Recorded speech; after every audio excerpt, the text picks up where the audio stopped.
The drive towards Zion. We're entering from the south, and we'll be driving through the town of Springdale.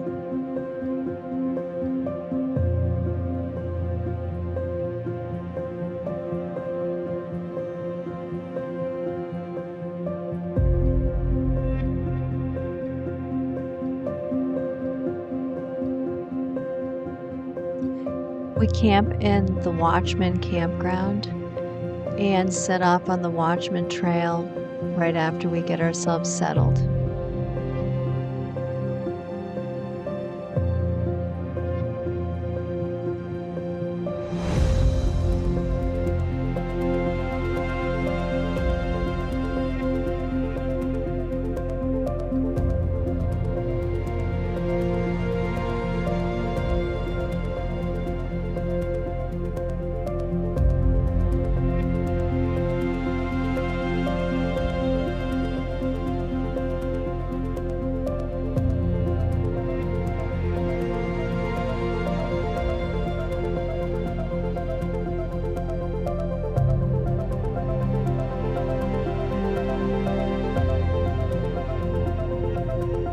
First heart-shaped cactus on the trail.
The Watchman.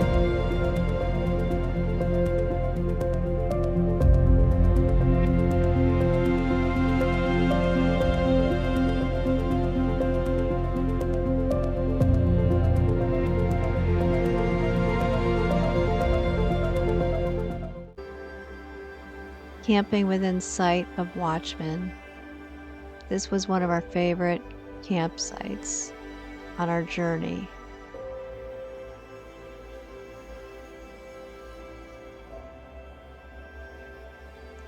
Although the photos won't show it, the night sky here was amazing, and this was the second time seeing the Milky Way.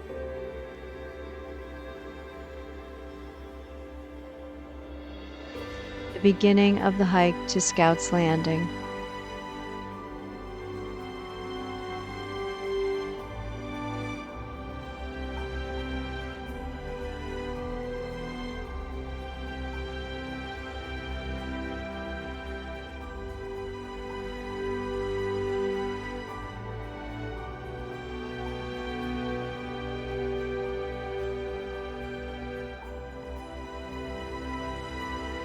This hike was steep and challenging because you're hiking at high elevation.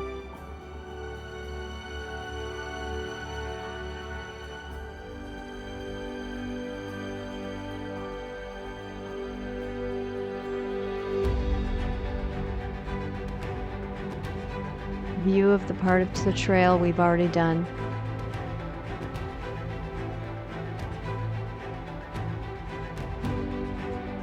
at Scout's Landing. This is where the Angel's Landing hike begins. It is a much more treacherous hike that we did not do. There was a 1-hour wait to get up that hike.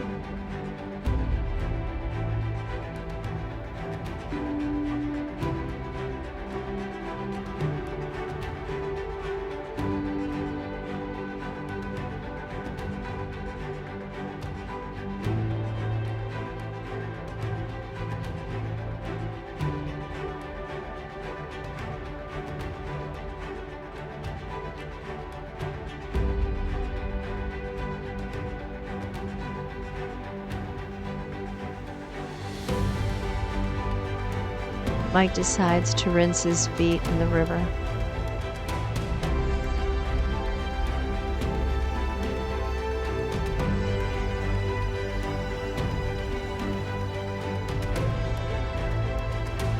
Helicopter searching for missing hiker.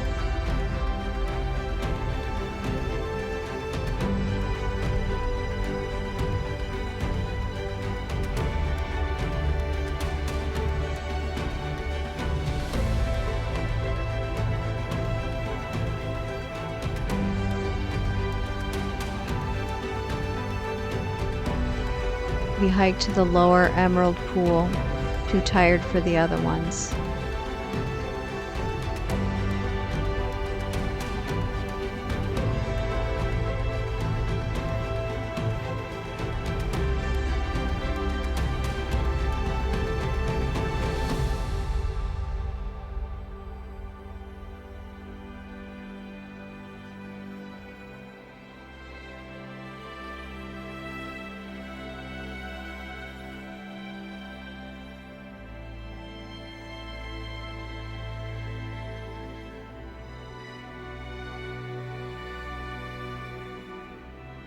Where you see the dust being kicked up is where they find the missing hiker.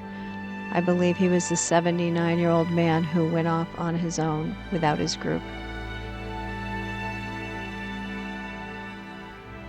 We end the day at the Zion Brewery with dinner and beverages, and then we pick up our supplies for our hike through the Narrows at the Outfitters next door.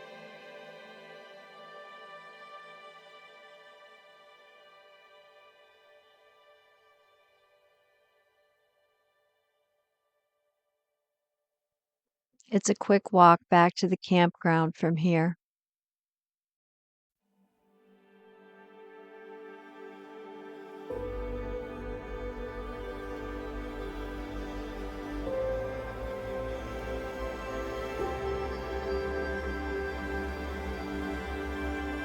Boots, socks, and walking stick ready for tomorrow's hike through the Narrows.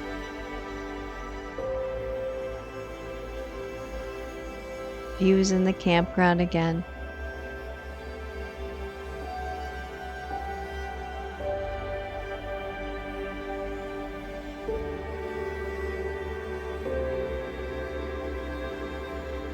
While your feet don't stay dry, the neoprene socks do keep your feet warm in the cold water.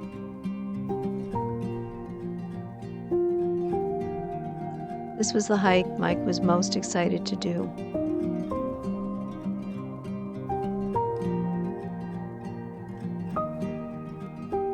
This is the beginning of October, so the water is fairly low right now.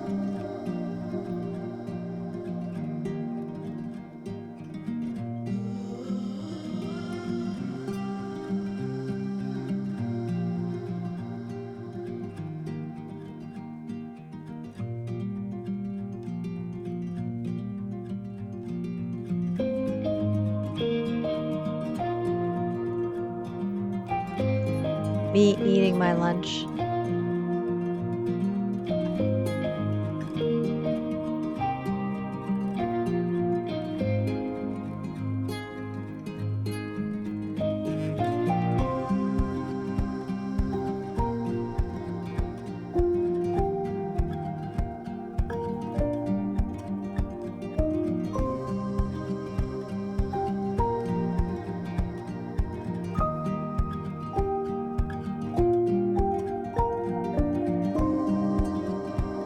Some pictures are blurred or distorted because we're taking pictures sometimes through the cases we're carrying our cell phones in to protect them from water.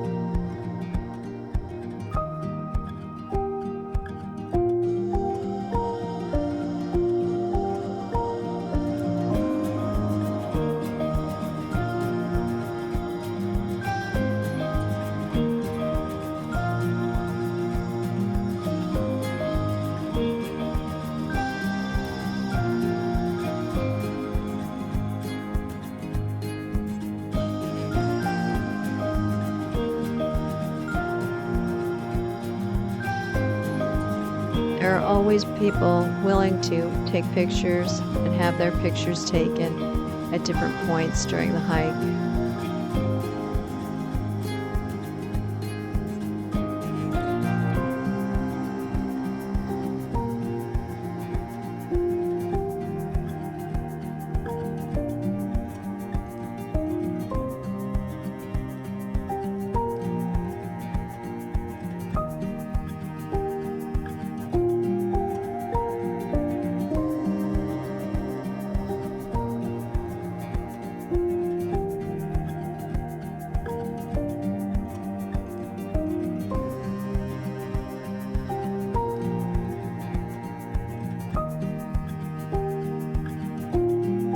A lot of younger people who rented the shoes and socks passed on the walking stick because they thought they wouldn't need it. But there are numerous places where you can't really see the rocks, so you have to feel around for rocks to step on to make your way through the water. The blue color of the water was amazing.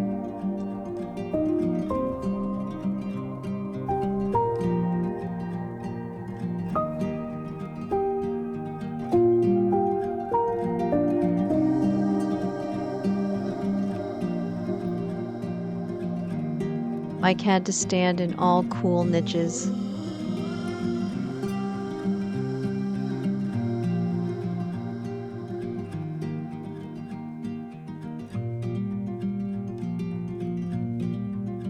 There's a little waterfall up in here Mike thought he would get to, but the rock was slipperier than he thought.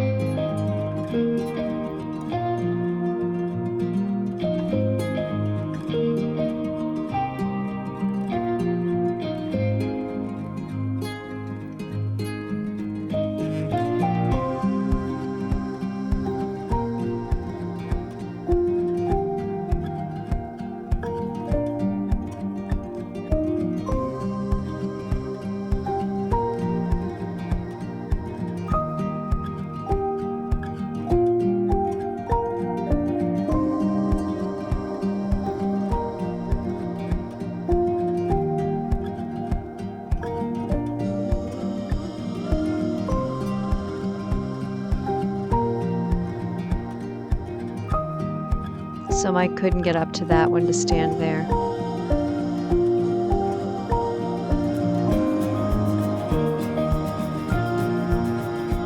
We found it interesting that deer make it this far in to graze or whatever. It would be a lot of walking through water to get here. Trying to find the next rock to step on.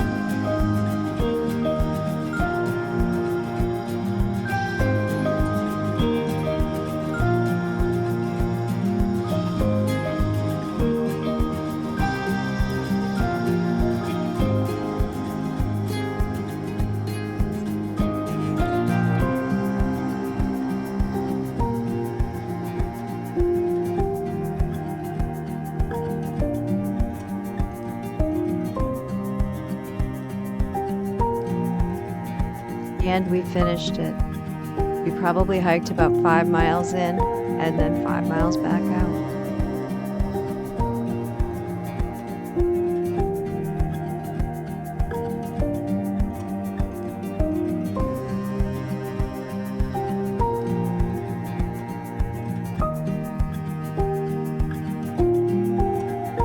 Deer back in the campground. And this mama deer thinks that bush is going to hide her.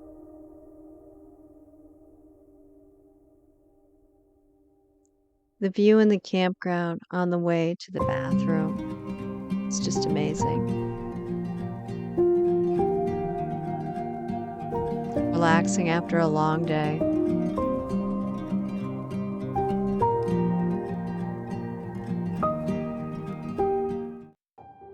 As we head to Kanab, we will exit through the tunnel we did not take on the way in. And because we are a very high vehicle, we will have to wait for them to stop traffic and drive through the center of the tunnel, which they will do for a fee in 2021. I believe they now have changed that, and as of 2025, they no longer will let high vehicles through the tunnels.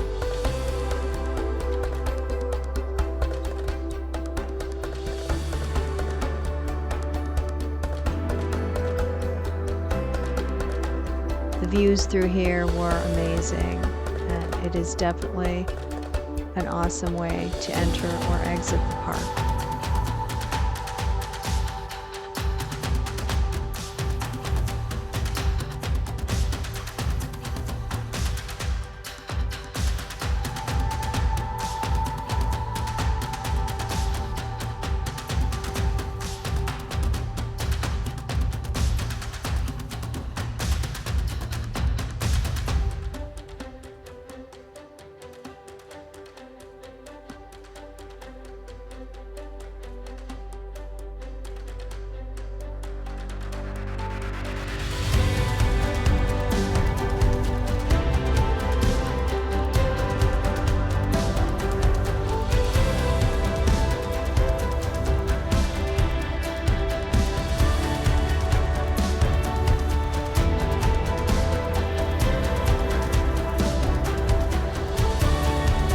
Checkerboard Mesa.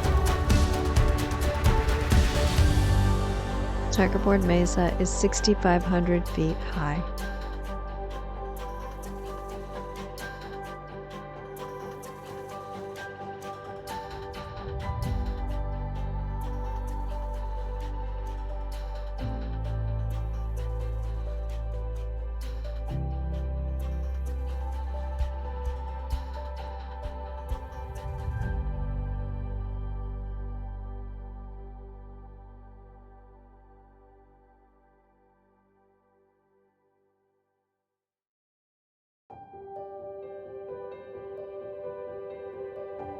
We say goodbye to Zion National Park and head on to Kanab.